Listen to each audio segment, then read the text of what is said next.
Hey wealth builders, and welcome back to another episode of The Bemused. I'm Misha. Today. Okay. So today we are doing our net worth update for the third quarter of 2019. So our net worth as of the end of September. So we're going to see what kind of progress we've made versus the prior quarter and versus where we started at the beginning of this year.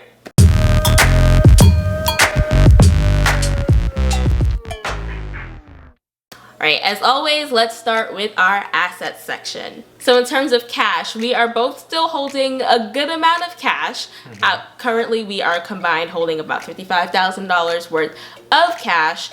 Next quarter, we definitely expect that this number is going to probably decrease pretty dramatically. So as you guys know, we recently got engaged and we're definitely going to be in, before the end of the year, choosing a venue, probably putting down some deposits on things, which is why we've been holding a lot of this cash. So that's why we've been holding a lot of this cash for a long time, because we've kind of anticipated needing this cash, and we've been, knowing that eventually this is the step we were going to take. And so we didn't want to be in a really bad financial position, and we wanted to be able to pay for the wedding 100% ourselves. So that is why we have so much cash, and so we'll probably likely start spending down a lot of this cash pretty rapidly over the next quarter. But hopefully, to counteract that, we will also be saving a lot of money as well and paying down debt. So hopefully we'll still see a good trend in our net worth. We might have a temporary dip maybe next quarter in terms of overall net worth, but over the long term and future quarters, we definitely expect to keep going in the right direction with our net worth. So have no fear, you guys. We're still gonna be doing okay. We have it all planned out. For liquid investments and retirement plans, this quarter we have about $18,500 combined. This is the first quarter I think that my 401k has a balance over $10,000, which is really exciting. It's actually almost $11,000 between that and my very tiny brokerage account. So we're making good progress. Mishak has about $7,600 in his 403b at work. So like I said, that's a little baby milestone there. Then in terms of personal property, we always list our cars. So my car right now has a value of about $8,200. Mishak's car is just over $2,000. And then I always have my holder for personal and business property at $500. Basically meaning any higher ticket items that I have that I really needed to sell, if I was in a bind, I could easily sell for at least $500. So that brings our total combined assets up to $84,117. And now for our liabilities. So as you know, we never keep a balance on our credit cards, but as of the end of the quarter, our total balance on all of our credit cards combined was $750. Yep. Next, for car notes, we know that Akiva is the one who has that line item.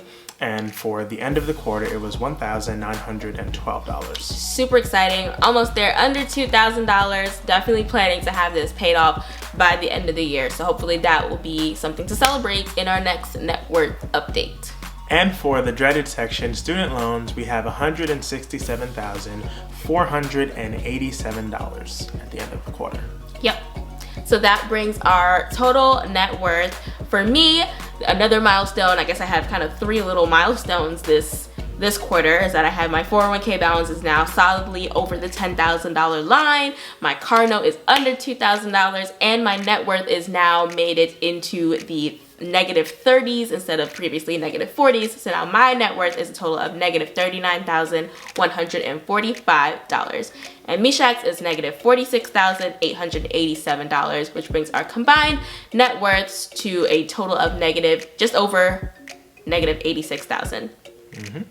So it might sound pretty bad, negative $86,000, but of course now we're gonna go and put this in context as to where we were at the previous quarter and where we were at the beginning of the year. So let's talk about some of the things that happened over the quarter that contributed to these changes.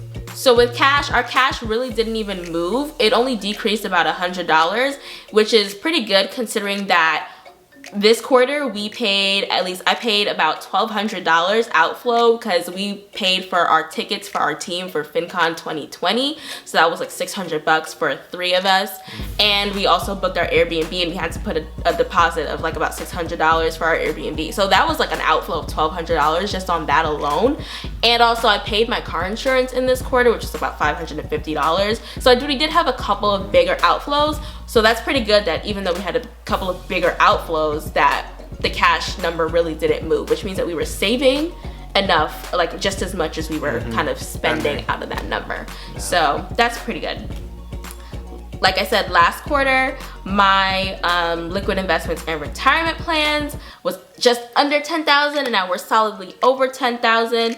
And that's primarily because of contributions, not necessarily market movement, but because I've been contributing and saving into my 401k plan. That is what has resulted in that change. My car dropped in value about $460. Of course, that's going to happen. Cars are depreciating assets, so that will probably continue to just keep going down by a few $100s every quarter.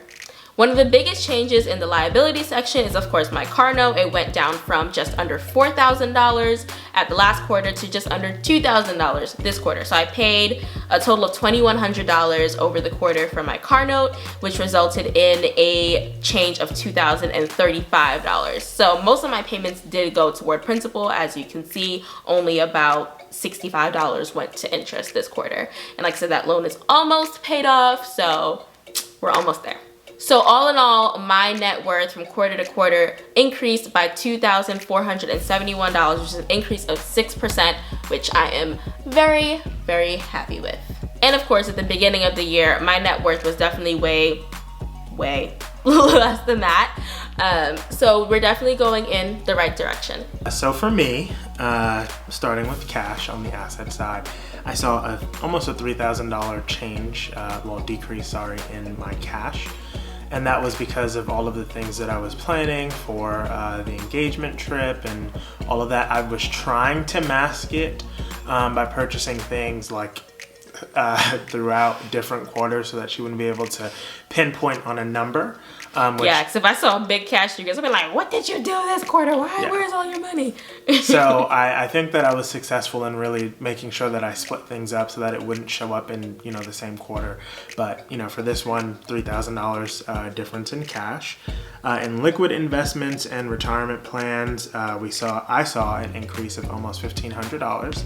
And that was due to contributions as well. I don't really think it was really much to do with the market. Yeah, including employer matching. Yes. His employer matching goes in consistently. Mostly employer matching. Yeah, theirs is crazy. Yeah. My employer match actually just goes in once a year. So any contributions throughout the year mostly are my direct contributions. Mm-hmm. My employer match usually comes through like February, March, once a year based on what you contributed for the whole year prior. So you'll get like a big jump in like February, March. Then my car, like she said, depreciating asset, so it went down in value about $50 this quarter, which is to be expected.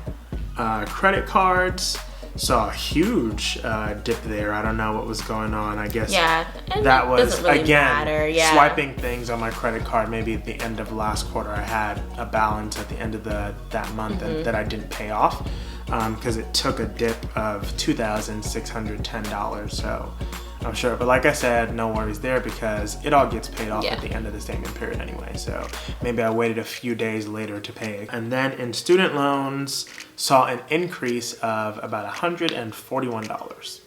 So not too bad for a quarter, but still bad because it's money that I owe. So, but all in all, I saw actually an increase in my net worth by almost $1,000. So $969. Yeah, so we can definitely see that we are still trending upward, which is the goal. We are not necessarily trying to put concrete goals like zero net worth by X date at this point, but right now we really just want to make sure that the decisions that we're making aren't detrimental to our overall financial picture and that we're still trending upward. So of course, with a wedding to pay for and all these things, like of course we're not expecting us to be making leaps and bounds with our net worth. We definitely don't want to be going in the opposite direction. We definitely don't want that to hurt, our financial position. So that is kind of the goal right now, is to just get through paying for all of these things and making sure that we stay on budget. That's really the most important thing, because with planning a wedding or anything, it's very easy to go off of budget, just off of the emotional connection to whatever. I want this, I gotta stay off Pinterest some days. So it's going to be really hard, but we are going to make sure that we do it. just because we understand that we're working towards a goal. Yeah. And all the decisions that we make now are really going to affect us in the future. So make smart decisions now. Hopefully we'll reap those benefits in the future. Yep. So hopefully you guys enjoyed this video. You guys tend to like our net worth updates. Those usually tend to get a lot more views than our regular videos. So hopefully you guys are enjoying them. Leave any feedback you have in the comments below, and we will see you guys in the next video. But before we go, don't forget to subscribe and hit that notification bell so you never miss when we post new content. Thanks for watching, and we'll see you in the next one. Bye.